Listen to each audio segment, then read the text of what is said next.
So this lens has been sent to me to review. I'm going to give you the full name of the lens at the beginning of this video, so I don't have to mention it later on. This is the LAOWA Argus 35mm 0.95 full frame lens for mirrorless cameras. At the time of making this video, it comes in Canon R mount, Nikon Z mount, and Sony E mount. This will also work with the Canon C70, which I'm recording on at the moment, and it will work with the Red Komodo and the Red V Raptor. So I'm going to talk about the lens first, and then I'm going to talk about the image quality for both photo and video. This is a 35mm 0.95 full frame lens, which makes this the fastest 35mm full frame lens you can buy at the moment. At the rear of the lens, you have a metal mount. There are no electronic contact points on the lens, so the lens and the camera do not communicate.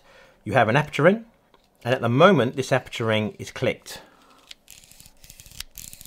Now, if you flick the switch here, it's declicked, so it's really smooth. Now, when it's in its click position, it is full stops. There is no half stops between. So you go all the way from 0.95 up to f16. But if you declick it, you can basically put the aperture ring wherever you want. You have your focus ring, which is a 280-degree focus ring, which is really long for photography, but perfect for video. Now you'll notice I've got a gear ring here that I've added to it. I found the focus ring to be too smooth, the metal. My fingers were sliding off it too easily because it is quite stiff, this focus ring. It may loosen up over time, but this actual lens I've got is quite stiff. So I added this gear focus ring because it makes it much easier to focus with, and I've also used this lens with a follow focus motor. I'll put a link to the actual model and the size of this gear focus ring down below in the description. So if you do buy this lens, you know what gear ring to get.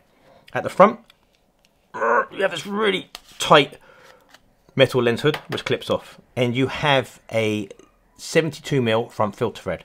Look at the size of that glass element on there. It's massive. This lens does have a bit of weight to it as well. It's quite a heavy lens for its size.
I really like the images I got from this lens. Yes, it is soft wide open, but once you stop it down to 1.4 f2, you get a really sharp image. It has a really nice look to the images. The only thing I don't like for photography is this long focus row, basically. It takes forever to focus this lens.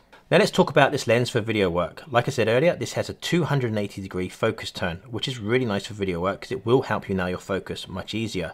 Now the focus is quite tight, I must be honest. It is quite tight, and I'm hoping it's going to loosen up over time, but having this gear ring on here does help a bit. Now one downside to this lens is its focus breathing.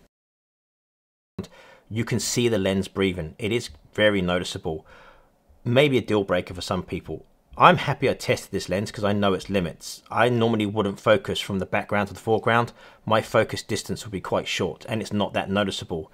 But if you are somebody that is changing your focus point quite regularly and you are traveling quite a distance with your focus point, this is not a lens for you because that focus breathing is very noticeable. All of the footage you're about to see is shot with a Canon R5C, handheld, using the digital image stabilization.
Yes, it is soft wide open, but that could add a little bit of character to your video footage if that's what you're looking for.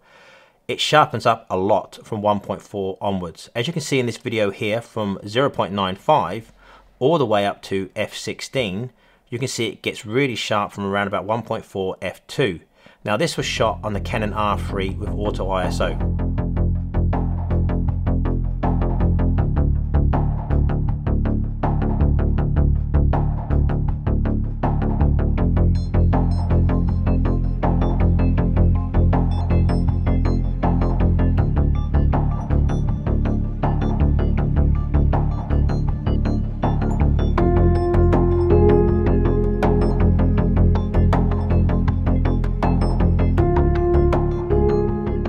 This is a great lens. Yes, it is soft wide open and it does have pretty bad focus breathing. But you have to remember LAOWA designed this lens for taking photos, not video. So they wouldn't be concerned about the focus breathing because it doesn't show up in photos. That could be a deal breaker for some people. I've always liked the 35mm focal length for talking headshots, and this lens would be great for that. I'm not worried about the focus breathing because I'm not going to be focusing a great distance. And this lens is very sharp at f2. So you're going to get nice separation between your subject and the background. For $900 US, I don't think you can go wrong with this lens, as long as you can live with it being soft wide open and that focus breathing. I really hope LAOWA make a cinema version of this lens and they fix the focus breathing, because it is a really nice lens to use. So that's it for this video. I really hope you guys have enjoyed it, and as always, thank you so much for watching.